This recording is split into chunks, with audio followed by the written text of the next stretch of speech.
Welcome to another Founder Wisdom Pod. We have Christian Ray Flores with us today. He's founder at Xponential Life. It's high performance coaching for purpose driven professionals. He's in Austin, Texas. I'm in Oaxaca, Mexico. And we're going to talk about his businesses. He's an investor in a bunch of business as well. It's going to be fun. This podcast is brought to you by podpire.com. If you want to start your podcast, if you want to make money with podcasting, generating leads, generating sponsors, you can go to podpire.com. I help you do that with a combo of cold email AI and podcasting. Chris, welcome to the pod. Tell me a bit more about yourself and what you're up to nowadays. Charles, thanks for having me. Appreciate it. A little bit about myself. I think it's just I'm a mutt. I grew up on 4 different continents. This is my 6th country here in the U.S. I'm in Austin, Texas. And I'm also a mutt of interests. So I have a nonprofit. We have an after-school academy in Africa called the Send Academy.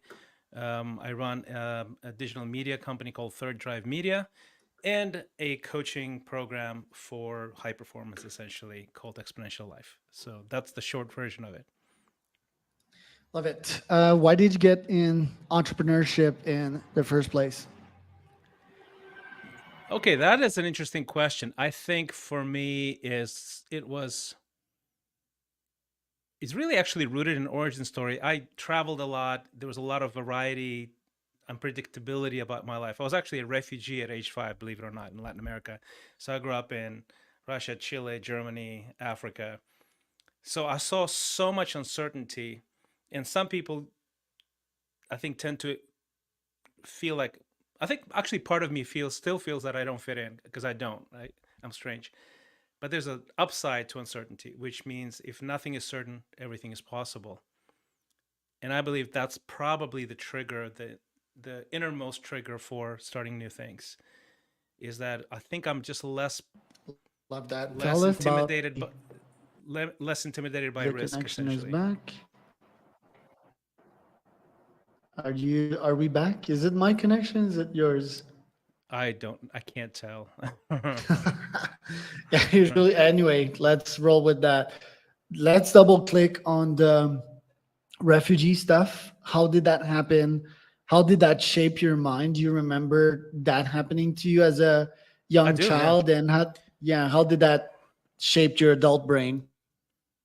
I think my first childhood memory was standing outside of a concentration camp. They would put these thousands of people in soccer stadiums because they couldn't find a big enough place. And my dad was on the inside. I was on the outside with my mom, and she was trying to pass this packet of food to the soldier, one of the guards, to see if he can pass it on to my dad. And I just remember that very vividly. I don't have any pictures of that, but I have such a strong imprint, right? And I think it's fear, probably, things like that. And after that, we spent a few months at a refugee facility, a UN refugee facility, where all these families that were in danger were trying to get out of the country, trying to get asylum, and we ended up in Germany. I think my theory is that imprint of danger, of instability, that everything can change in a minute, had both sort of a traumatic effect, but also a forming effect. There's a principle in actually a well-researched phenomenon called post-traumatic growth, and I teach it to my clients. That helps you essentially develop these muscles that actually you wouldn't have otherwise. So I think a lot of potential when people trying to build a career, build something new, build a startup is there, but people don't know how to tap into it, right? So they get a little paralyzed by the uncertainty and the risk. And the unintended gift of that trauma was probably dropped into my heart, into my young mind at age 5 in a refugee camp. That's my theory. Tell us about Russia. 11 years you ran a business in Russia, international recording artist and producer, MF Mm-hmm. Pro. So Mm-hmm. tell us about that. I basically came back to Russia as a teenager with my mom. My parents divorced, and I was very musical my whole life, very plastic. I was a dancer. I did breakdancing, as a teenager, right? So all of those things, the voice, the dancing, the movement, all essentially matured into something, pretty good. I became really good at this. And although my education had nothing to do with music, I got a master's degree in economics. I really wanted to try the music thing out, and it just happened to be in the in this decade of freedom in Russia before things started to revert to almost like a post-Soviet authoritarian type scenario.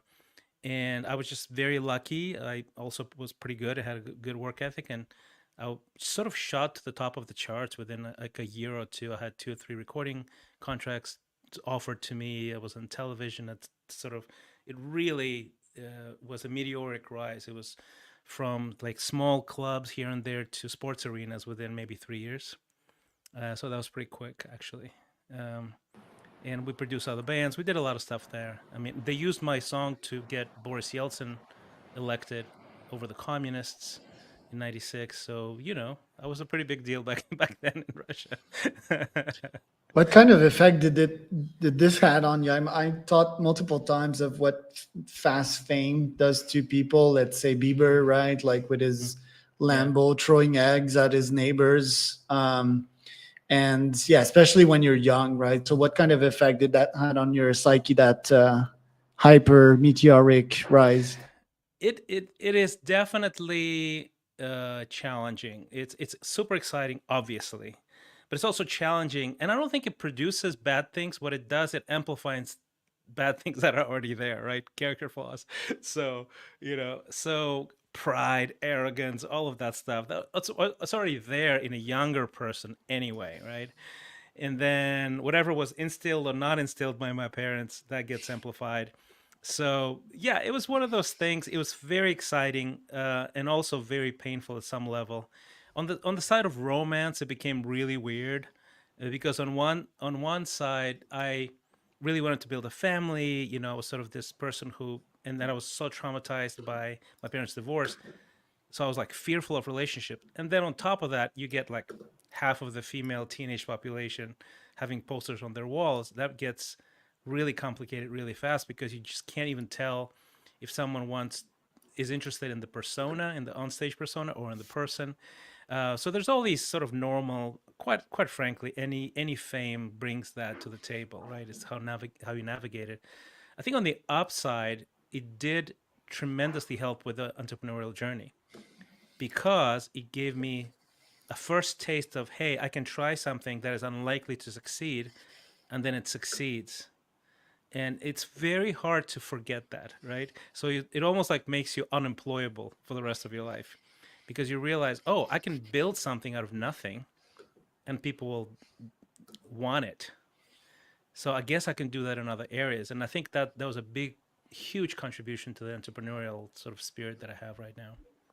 And then why go out of Russia if you had that success and start Hope Worldwide, which is an international nonprofit organization? I didn't start it, I joined it. And Joined basically, it. the main reason was this. And it's, I know, I know it's very hard to hear from somebody who has almost like 0% of success, and then you're in the top, whatever, 0.5% of musicians who get this kind of success. But actually, I really got tired of it. I really got tired of it, because it was very, almost like one dimensional for me, not for anybody, for everybody else. There are musicians that were born, and that's all they want to do. They want to just do music. I had this exposure to a broader sort of world. I speak 4 languages. I had an economics degree. So I had these urges and these desires to start something different in other areas in the world. Just there was parts of me that were underutilized, even as I was touring the country to thousands of fans. So there was this interesting break. I was on a train ride, and I remember thinking very distinctly, is this all there is for me? And and I remember the answer, because I was like, I mean, what are you talking about? You're like the luckiest guy on the planet, right? But I remember going, you know what? Actually, this is not enough, and I should probably phase out. And eventually, I did phase out slowly. I married an American, so eventually, there was other family factors involved, and we moved to the U.S. With a combination of, hey, I want to try new things. It was better for my wife's health. The cold weather was not agreeing with her. So things like that. Very cold in Russia, similar to my native Canada. Yes. Even colder in Siberia, for example. Yeah, yeah. Then, okay, you started Ascend Mission Fund, later on Animate Conference, before that Hollywood World, all of these music-ish companies, correct? Hmm. Tell us about each of these and the success that they had, because after that you became an investor, so obviously you made some money with that. So yeah, the Animated was just a conference I sort of co-founded with someone, so it was not really an endeavor per se that brought a lot of money or anything. It had a couple of successful conferences. That's it. The Hollywood World was a production company. We did music videos and music production, sort of on a higher end. So it was more of a mom and pop combo because my wife used to work for MTV and VH1, and I, of course, had all these high level connections in Eastern Europe. So we basically produced high end either albums or music videos for Eastern European artists. That was basically the business model, and that went really well until it didn't. And I think it actually failed eventually because I didn't expand beyond the Eastern European market at the time, and I was just naive. I was like, oh, this is going great, you know. And then the market there is very volatile, actually. So when you're selling a high end product, it's expensive, and the ruble, let's say, falls by half. All of a sudden, the price range is no longer, sort of achievable for the people that were buying it and asking me to find music, create music videos, things like that. So that was sort of the thing there. Ascent Academy was really more of and is a passion project. I grew up in Mozambique. I mean, it's one of the poorest countries in the world. There's half of the population, I think to this day, almost half of the population lives on under $2 a day, right? So that's extreme poverty by UN standards. And I saw so much of it. And eventually, I really developed a passion to help others. And I found it to be first of all, a moral responsibility and also a very fulfilling, just to me as a human being. And that's precisely why I joined Hope Worldwide before. I wanted to learn about that on a high level. So I was VP for Latin America, did projects, clinics, schools in 9 different countries. So I learned a lot of that in Hope. And then eventually, when I started Ascent from nothing, it was sort of this, okay, my mini version of what helping others could be like. And it was not focused on alleviating poverty. It was focused on eliminating poverty. So not giving people fish, but teaching these kids how to fish. And that's basically the Ascend Academy in Maputo, Mozambique. And it's still running, and we're actually going next year to visit with a bunch of people. What's your balance in getting that money yourself and giving it? I know that ambition pushes me to make great quantities of money, but it also pushes me to be like, yeah, I was this child, didn't thrive in the educational system and want to make a difference. So sometimes I have these urges to really make a difference and be like, why are we sending our children to school? I mean, and that's a nice problem to have, right? It's a North American problem. Because in Africa, it's about sending people to school. Mm-hmm. But I still have these urges sometimes, especially when I have my own children, I guess, to not send them to the school so that they won't have a similar experience to mine. So how do you balance these two energies of getting well for yourself and getting it for others and quote unquote doing good out there? I'm actually I lean towards doing good for others more than to get well for myself. And I actually don't say that is a good thing. I'm saying it's a bad thing. So, but my natural bent is to do charity work, mission work, things like that. That gives me much more joy. So I've actually I have to make a very concerted effort to focus on the money for me and my family, which is a very important responsibility for me. So it doesn't come natural to me. So I basically have to overcorrect in the other direction, if you ask me. When maybe the majority of people who are really good at making money, they're just focused on making money. Roger that. Yes, I guess your childhood was way more traumatic than mine. I grew up like sort of privileged, and that Hmm. often resurfaces in you, and you're like, yeah, I don't want others to live that one. And God knows that there's a lot of refugees in this world. There's a lot of conflicts, right? So Yeah. there's news channels. So it constantly pops back in your face, and you're like, I Yeah. need to do something about it. You invested in 3 companies. Do you still invest actively nowadays? What's your investment thesis? Not actively actually, and the reason for that is because we've done a lot of work with tech startups. So it's my business partner on in Third Drive and I, we we did invest. We have sort of equity in several startups. Some of them went to zero. I mean, that's just like normal stuff, right? As 90% of startups fail. And I think that math eventually sort of caught up with us because there's a part of it in investing and even sort of counseling, mentoring people, and helping with other areas raise capital. We help raise millions of dollars, right? That is just fun, right? Because it's just exciting, right? You're with a team doing something new that might change the world in one way or another. And we always participated in things that we really believe in. But the reality of 90% of it is going to zero, and I would say the dimensionality of failure is the reason why I don't actively invest now, because I realized after years and years of doing that we had some good outputs, but the dimensionality of failure is so much beyond my control in many of those situations. Like this, things go wrong that you can't really have any control over, and it could be the market, product market fit. A lot of the time, I would say, after speaking to a lot of venture capitalists, it's messy people that mess it up. It's not even the idea, it's not even the market. It's just messy people. People are messy, and messy people come together in small teams where there's a lot of pressure, a lot of anxiety. Messy people make stupid moves, and that I think is probably one reason why I just don't have the emotional capacity and also the financial capacity. I'm not of the size that I could just throw away money like some people can, like make these massive bets. I just don't have that. So I don't invest actively because of that. Right. Double clicking on messy people. Yes, most humans are messy. Actually, all of humans have their quirks, right? And their habits, their patterns, depending on what kind of data they absorb throughout their lives, right? Their genes and their internal algorithms. And then you mix them with other humans, and yeah, you get pretty much chaos. You coach some founders as your clients, some CEOs. What challenges do you normally see in them, and how does your coaching help them go through these challenges? That's an excellent question. Basically, I think the number one challenge.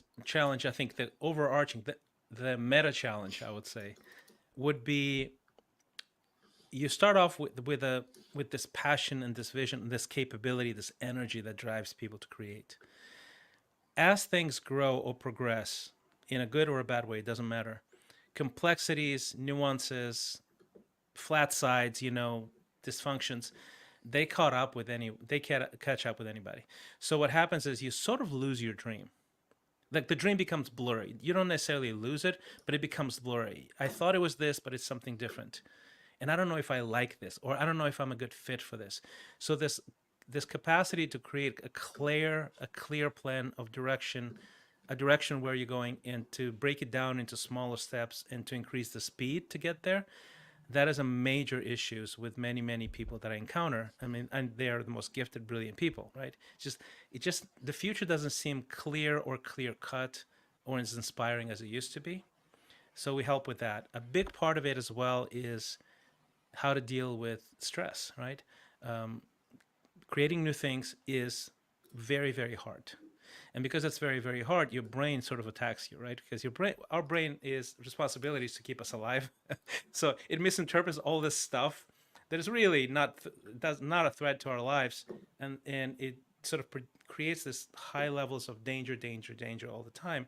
So I find a lot of founders just deal with anxiety, stress, and then coping sort of behavior that is escapist, that doesn't help them, right? So they escape from the reality, but the behavior makes it worse for them. So dealing with, so basically what we do is we help them get from a sense on a daily basis, able to switch from stress and anxiety to creativity, clarity, and a calm, peaceful mind, sharp mind. That is a massive shift that will just change you forever, right? And then I think the last thing I would say is a holistic view of of success is something that most highly driven people don't have. And the reason for that is because the world will reward a certain, especially short-term outcomes. They will reward it, right? So if you create a product, you get praise, you get money, you get promotions, you get all kinds of things. The longer arch things that actually are very important for you to do well. For example, dealing with stress. How do you internal life? Um, how do you deal with manage your finances? How's your marriage if you're married? Do you have deep friendships or not? Those things are objectively super important for you to do well long term, and those things get left behind. Eventually, those things catch up with you. And now all these things are catching up with you, one thing or another, or a combination of things. And you can't even do the work that you're supposed to be doing at a high level. You can't be high performance in that state. So we sort of really work on rounding people up and helping them succeed holistically. Love it. Your day to day as a man that is complete in much of his life area, relationship, fitness, health, mindset, spirituality. What does a day to day look like in your life? That's a yeah. Ask really good questions. I think you've done this before for a long time, haven't Yeah, two KCOs. you? That's fantastic. Okay, so I have a pretty set routine in the morning. I basically do contemplation, meditation, prayer, journaling, and every single day I work out. So it's either cardio or resistance training, and every single day I learn something. So there's time dedicated to learning every single day, and that's sort of this baseline for my day. Usually I divide my day into two parts. The first half is for creating and the second half is for communicating. And that's how I batch my tasks, right? So everything that is high creativity, it's much better for me at least to do it in the morning because I'm fresh, I'm replenished, I'm clear, I'm excited. So I write, I develop content, things like that. All of those things are in the morning. And then I respond to emails, do guest podcasting in the afternoons usually, things like that, or have meetings in the afternoons. But that's basically that's the that's the day. I have a date night with my wife every single week. I have a day completely off that I don't do anything. I'm off the grid every single week. We do quarterly, semi-annual, and annual sort of getaways for 1, 2, 3 weeks. So that's sort of a quick overview of some of the rhythms of life. Tell me a bit more about your podcast. I've seen that, Mm-hmm. on your YouTube channel, you interview people. You also build content there. What's your thesis on podcasts? You know what? I think it's the best way to. It's just an incredibly rewarding thing for me. I think every single person has a book or a podcast in them, right? Because every single person, I really believe in this. Not this is not like a woo woo thing. There's a combination of sort of hard skills and the unique capabilities that all of us have because of nature and nurture, right? So I think creating content really helps me actually be more self aware and understand the value of the things that I bring to the table and then communicate them effectively. So it's an incredible discipline. I believe it's just life changing for me. So I probably do 2 3 hours of writing every day on average. Like at a minimum, it's an hour. At a minimum, there's it's not less than an hour. So I believe in it. Obviously, what you do helping others, I would love actually a consultation with you, but I think we live in a miraculous time where literally 20 years ago, you couldn't do this. You couldn't have direct to the 6 billion people content, the ease of creation, the ease of access, the immediacy of how it spreads through social media. I think it's just one of the most amazing um, achievements of civilization so far, and we're in the middle of it. So I'm a huge believer in it. Love it. Last but not least, one of the few that I talked to that lived in Russia, had a couple of Russians on the pod. I think Russians, like all humans, there's good and there's bad. Any comments on the conflict that's happening with Ukraine? I've had way more Ukrainians on that podcast, shows my bias, but Yeah. um, tell us about, like, as a guy that has spent time in Russia, what's your feel on the current events and any projections as per what will happen the next couple of years as per the current conflict? Well, it's interesting because I have lived both in. I'm a quarter Ukrainian, a quarter Russian. My grandpa is Ukrainian, my grandma is Russian. I'm half. Fascinating background, man. Like, I've And I literally use two oldest daughters were born in Moscow. My youngest daughter was born in Kiev. So I've actually lived in both countries.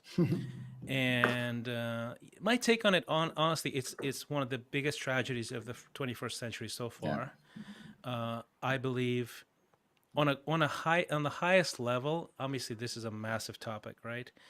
Is we all have biases. My bias is Western. I believe in Western civilization, Western liberalism as probably the best sort of scenario for individuals to flourish, for economies to rise, and for people to have better lives.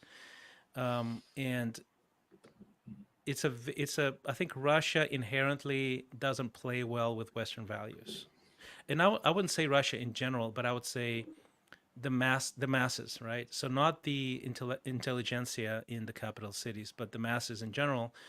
They seem to lean more into the hierarchical way of thinking, right? It's the czars. It was the czars, then it was the Bolsheviks, then it's Putin, right? It's sort of, but it's the same thing in that on that level. And the other dimension is that Russia has always been, also through the czars and the Bolsheviks, and then the Putin's regime and post-Bolshevik, post-communist, a very imperially minded nation. So I understand their thinking. I just disagree with their thinking. Let's put it that way. Their thinking is my the glory of the motherland, the power of the state is important to me personally, and I would forfeit my own liberty, my own freedom for the glory of the state, of this imperial type of power that goes completely against Western thinking. For us, is the state is there to serve the individual, not the other way around, and that's essentially the big separation. So on a macro level, that's it. And the Russians happen to be more Asian, I think, in that sense. They have much more centralized leaning mindsets, and Ukrainians actually happen to be more European in their thinking. And that's it at the core of the conflict. And then obviously there's other triggers that like economics obviously are a big deal here. But the mindset is the big sort of source of this whole thing. Interesting. Yeah, and there's Ukrainians that are more Russian slash pro-Russian. It's interesting also because the U.S. also is very much imperialistic.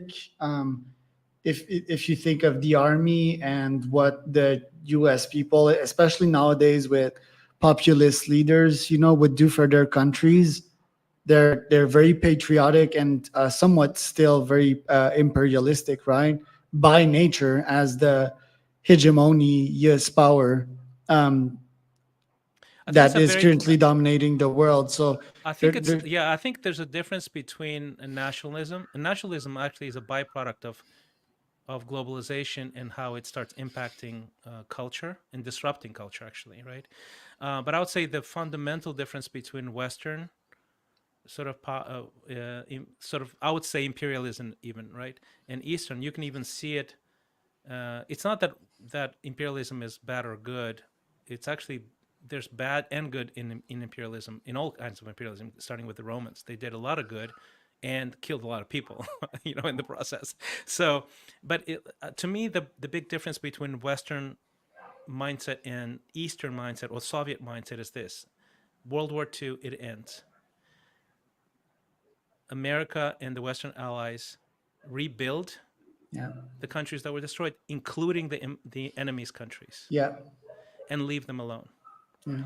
The Soviet Union occupies, colonizes, and extracts goods, agricultural stuff. They extract.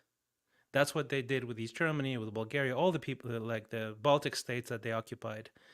So that is the fundamental difference between one sort of empire, one type of empire, and more of an empire of influence, of economic influence, rather than exploitation, right? I think the Soviets were very, very exploitative. I would dig even deeper than just mere psychology and culture and reflect like on economy. They probably did that because their economy was in Yes. less well good shape than the US is, right? Yeah. And still nowadays the Ukraine invasion could be explained on Oh, economic absolutely. term. And Absolutely. just a third pillar to that triangle, I think oligarchs, right, which dominate Russian politics quite a lot. It still reflects a 1930-ish American economy, right, when corruption was tolerated, when it was the norm, to grease someone's paw. It didn't become the norm. I'm still seeking to explain how, for example, America and Canada and the UK transited from corruption to non-corruption, but it's certainly because people were at ease economically and didn't need to cheat to be comfortable, right, and to be okay with themselves and stop seeking more. While Mexico, for example, where I'm at, and Russia, they're still in these corrupted systems, and I think they'll phase out of these, but I don't know when. Yeah. No, it's very hard. And I think it's deep cultural roots. I think that's, to me, I think the early settlers in US and Canada shaped the culture that then sort of amplified towards, like, it's a direction of culture, right? So a lot of them had Protestant roots, for example, right? So the Protestant work ethic, there's great studies that show why economics developed the way they did in North America, that are actually directly influenced by the Protestant work ethic. And the difference between, like, think about it, North America, there's three large countries with a lot of resources. There's Canada, there's the US, and there's Mexico.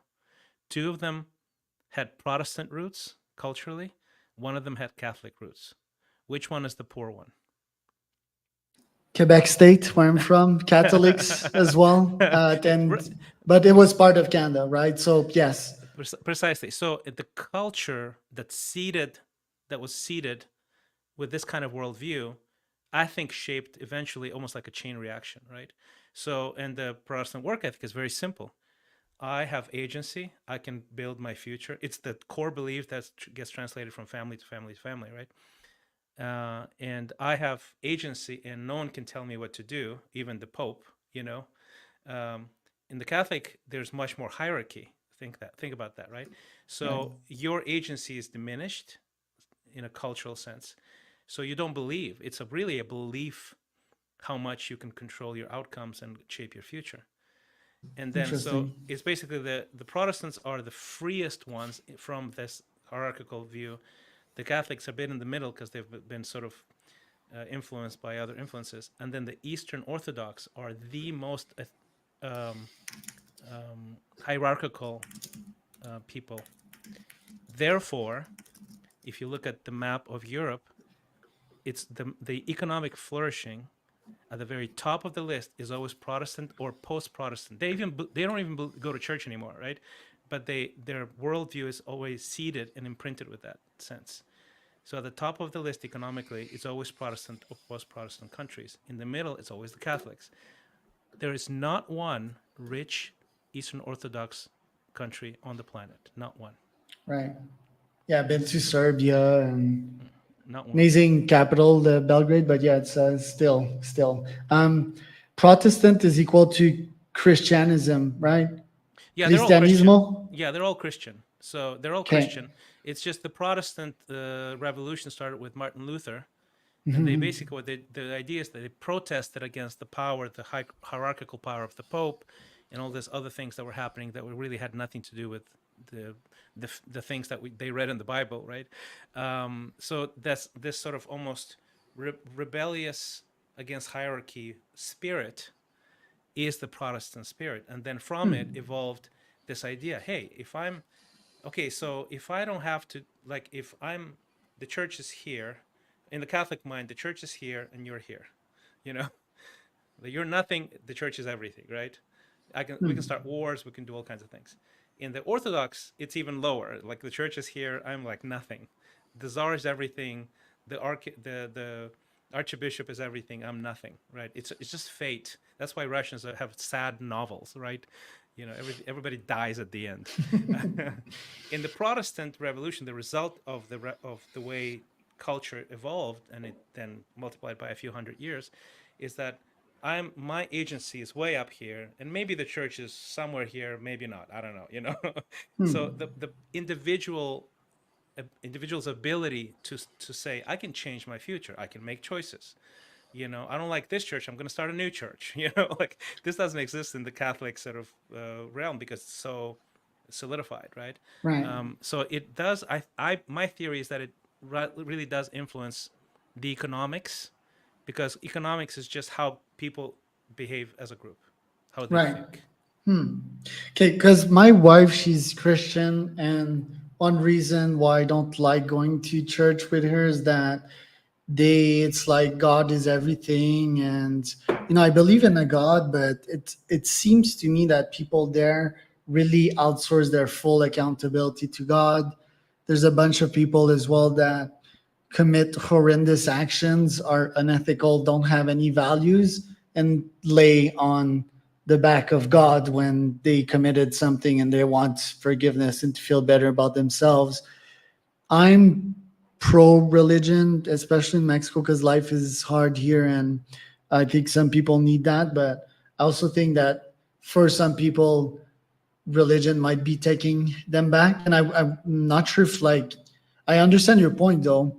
That Christianity, yeah, they're more rebellious. For example, she goes to the church of her uncle that he started a church. He's a pastor, Mm-hmm. um, and but yeah, it seems to me that they outsource a bunch of accountability as well, and they just like God is everything and submit yourself to God and stuff like that. And I have that resistance in me. I'm like ultra rebellious, right? So, your Mm-hmm. thoughts on this?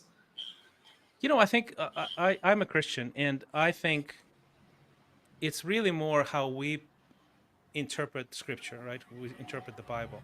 So the way I see the Bible in its purest form is actually the teaching of Jesus liberating us from a burden of shame, of guilt, of political submission. This freedom from even, I mean, the role of women in the Bible is elevated, the way he operates and stuff like that.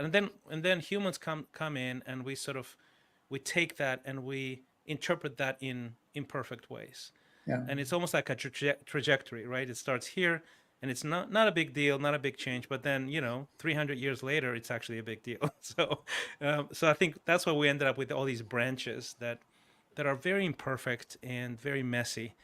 I mean, for me, net is Christianity actually really changed me because I came from Marxism. My parents were both Marxist, and there was a massive amount of moral worldview and framework, or how things should be, that I just didn't have. It was like flying in the dark. Like, they didn't teach me about morality, about marriage, about friendship, about greed, about power. None of that. It was like, Not hey, even power and greed no with one, Marxism. not even power and greed. No, because with Marxism, everybody was poor except for the top. Yeah, it's like evil upper classes vs us, something like that. No, No. everything was so suppressed that no one even dared to think about evil upper classes, unless we whispered in the kitchen and we turned on our shortwave radio to BBC or Voice of America. So I did, obviously, but most of the masses we didn't, right? So when I started learning the Bible, all these sort of patterns of ancient wisdom that withstand it, 2,000 years of history, were very enriching to me. So I couldn't, for example, hold a relationship like literally to save my life before. Became a Christian. I'm now married. I just celebrated 25 years of marriage. Congrats. And then also the dynamic of marriage, the roles, how to resolve conflict, all those things I learned from the Bible. And I've been actually happy married for 25 years. So I see a lot of practical, um, um, really incredible, very tactile things I can point to: how to deal with money, how to deal with wealth, how to serve the poor. And that's why I'm very philanthropic. It came through Christianity for me. And I grew up in like one of the poorest countries in the world. I had no desire to help the poor at the time because I had this Marxist bubble around me, you know. Yeah. But then after I became a Christian, I was like, oh, I think I should care about people, you know. And once I started doing Mm. that, it really enriched me, my life in general. It's just very enjoyable to me, and it helps people. So there's all kinds of things that I have learned that have been incredibly helpful to me in Christianity. But also, I understand there's a lot of messiness, and I've experienced it even in my own life, in churches where the leader was an idiot and, you know, a bit Corruption, tyrannical and yeah. stuff like that. And you know, yeah, you know, people are messy. Just like we started our Using conversation. using Jesus for power and money, but it's a minority. Yeah, Um, yeah, you come from such an interesting background. I see what you're saying, and a lot of these guiding values can be a light in these times of massive technological growth and porn and OnlyFans and TikTok addiction. And like the picture gets blurred. Me is like, okay, I've always been an educated person, I've always read books, but what about the kids out there, that see yeah, Tate on their TikTok and this toxic masculinity stuff?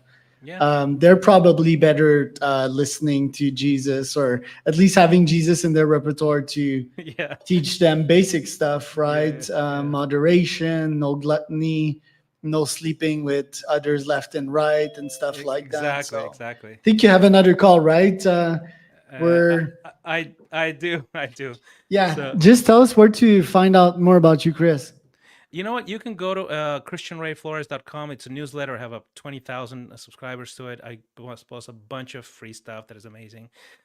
If you want to if you actually one of those people that really want to be interested in personal growth, go to exponential.life, and there's a scorecard there that I offer for free that helps you really evaluate where you're at along the most important dimensions of life. It's really science based. We developed it. We work with all of our clients, work with that. But I offer it for free. So exponential without the E starts with an X. It's sort of a cool way to say exponential.